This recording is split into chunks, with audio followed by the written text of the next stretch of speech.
Assalamualaikum dan selamat sejahtera. Selamat datang ke channel Cikgu Matematik Sekolah Rendah. Hari ini kita nak berbincang tentang satu topik yang dinamakan sebagai pecahan darab pecahan. Sebelum itu, adik-adik semua, nama Cikgu Osman bin Affan. Cikgu adalah guru tuition matematik online untuk subjek matematik tahun 4, 5 dan 6. Maklumat lanjut boleh periksa dekat laman web cikgu osmanaffan.com. Okay, mari kita mulakan adik semua. Untuk topik pecahan darab pecahan, adik-adik semua, sebelum kita terus belajar cara dia macam mana, apa kata kita fahamkan dahulu apakah maksud dia semua Okey. Untuk faham maksud pecahan darab pecahan, bayangkan kita ada soalan ni. 1/2 darab 1/2 sama dengan berapa? Macam mana cara kita kira? Dekat sekolah ada cikgu ajar kan?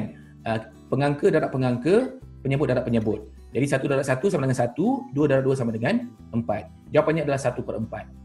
Tapi pernah fikir tak, apakah maksud pecahan darab pecahan ni? Sekarang mari cikgu terangkan apakah maksudnya. Bayangkan adik semua, kita ada sebiji kek begini. Sebiji kek besar begini, warna pink warna tu kan. Dan kita tengok kek ni, kita pandang dia daripada pandangan atas. Tengok daripada atas begini, kan, kita nampak bulatan begini kan. Dan sekarang kita bayangkan kek ni kita potong dia dua begini. Bila kita potong dua, adik-adik semua, ini satu kek ni kan. Sebelah sini adalah pecahan dia 1/2. Dekat sebelah sini pun 1/2 juga kan. Ini konsep pecahan. Kemudian tiba-tiba bayangkan sebelah ni, yang setengah ni dimakan oleh seseorang. Habis kek itu, tinggal separuh dia kan. Kemudian dah ada separuh ni pula, apa berlaku? Ada kawan kita ataupun adik kita, dia nak minta separuh daripada apa yang kita ada ni. Kita ada separuh, kemudian orang minta separuh lagi. Kita ada 1/2, orang minta pula 1/2 lagi. Inilah yang dimaksudkan dengan 1/2 darab dengan 1/2. Akan dapat 1/4 kan? Okay, sekarang apa berlaku adalah bila dia nak 1/2, kita pun potong 2 lah. Potong 2, satu bahagian budak ni ambil. Okay, sekarang persoalannya, yang budak ni ambil, apakah saiznya? Okay, kita tengok kek ni Kalau kek penuh tadi, ini orang dah makan, ini bahagian yang diambil kat sini kan? Bahagian ini sebenarnya adalah 1/4 daripada kek yang asal tu.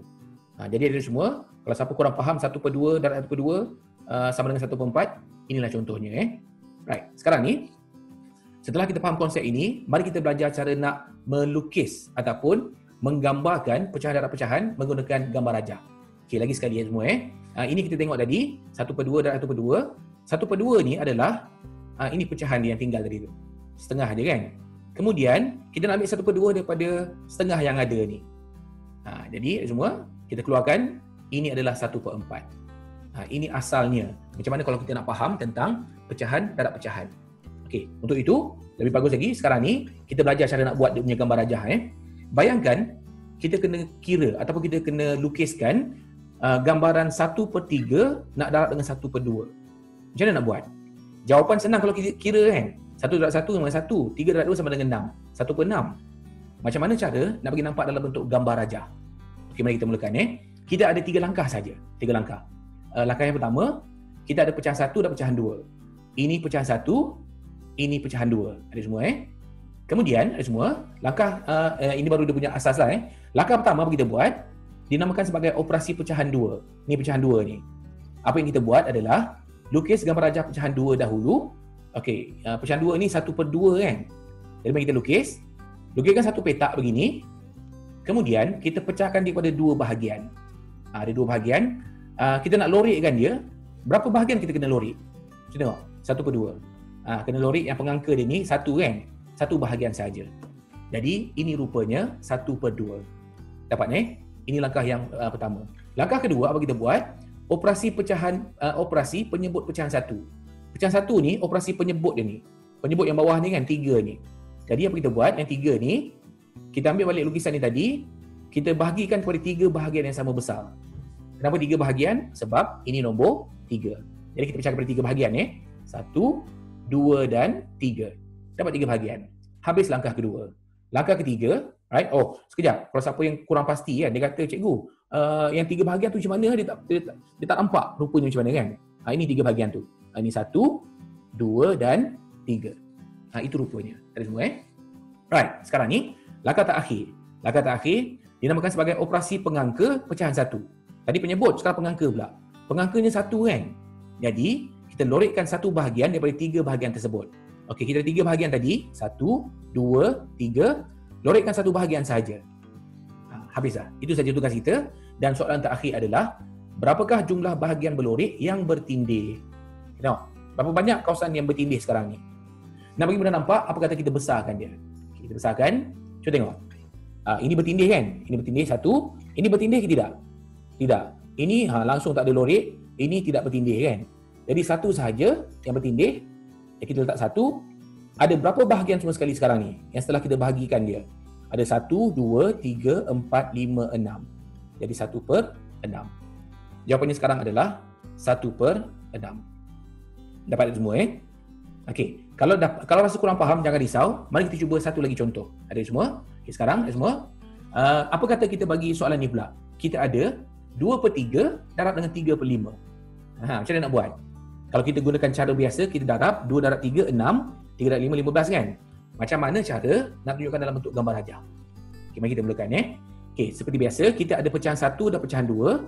Ini pecahan 1, ini pecahan 2. Boleh? Kemudian, langkah pertama, operasi pecahan 2. Ini dahulu, pecahan 2 dahulu. Kita lukiskan gambar rajah pecahan 2 dahulu. Okey, lukiskan satu petak begini. Kemudian, nak pecahkan kepada berapa bahagian? Cuba tengok dia punya penyebut. Ada 5 kan? Pecahkan kepada 5 bahagian. 1, 2, 3, 4 dan 5. Kemudian kita loritkan. Ada berapa bahagian kita kena loritkan? 3 kan? Sebab ini pengangka dia 3. Jadi 1, 2 dan 3. Dapat Ini adalah pecahan 3/5. Dapat? Okey, langkah kedua. Apa kita buat? Operasi penyebut pecahan 1. Penyebutnya adalah 3 kan? Jadi kita bagikan pada 3 bahagian yang sama besar. Ini gambar rajah yang tadi ni. Okey, bagi 3 bahagian. 1, 2 dan 3. Mana 3 bahagian tu? Ini rupanya yang ni, yang panjang ni. 1 bahagian, 2 bahagian, 3 bahagian. Itu rupanya Okey, langkah terakhir, langkah yang ketiga, operasi pengangka pecahan 1. Pengangka pula. Pengangkanya adalah 2. Jadi kita loritkan 2 bahagian daripada 3 bahagian tadi. Okey, ini 3 bahagian tadi kan? 1, 2, 3. Loritkan 2 bahagian. 1 dan 2. Itu saja. Sekarang soalannya. Berapakah jumlah bahagian berlorit yang bertindih? Okey, kita besarkan gambar ni, mari kita tengok berapakah yang bertindih. Kita boleh nampak Ini bertindih ke tidak ini? Ini tidak, tak bertindih, tak bertindih. Bawah ni semua tak bertindih kan? Ini saja. 1, 2, 3, 4, 5 dan 6. Ada 6 tempat lorit bertindih. Ada berapa bahagian semua sekali ni? Cuba kira. 1, 2, 3, 4, 5, 6, 7, 8, 9, 10, 11, 12, 13, 14, 15. 15 bahagian. Jadi jawapannya adalah 6/15. Soalan terakhir. Boleh tak kita kecilkan dia dalam bentuk yang termudah? Boleh. Kita bagikan dengan 3 Ini bagi 3 dapat 2. 15 bagi 3 dapat 5. Jawapan akhirnya adalah 2/5. Baiklah, ada semua. Inilah topik yang kita belajar hari ini, iaitu pecahan darab pecahan. Jangan risau kalau tak dapat cadangan cikgu. Pauskan video ni, rewind balik, pergi balik soalan awal tadi, tengok soalan dia, siapa lihat jawapan, cuba buatkan dahulu. Kemudian pasang balik video ni, cuba tengok jawapan tu betul tidak. Baiklah, kita jumpa dalam video seterusnya semua. Jangan lupa klik subscribe kepada channel Cikgu Matematik. Kita jumpa dalam video yang seterusnya. Terima kasih.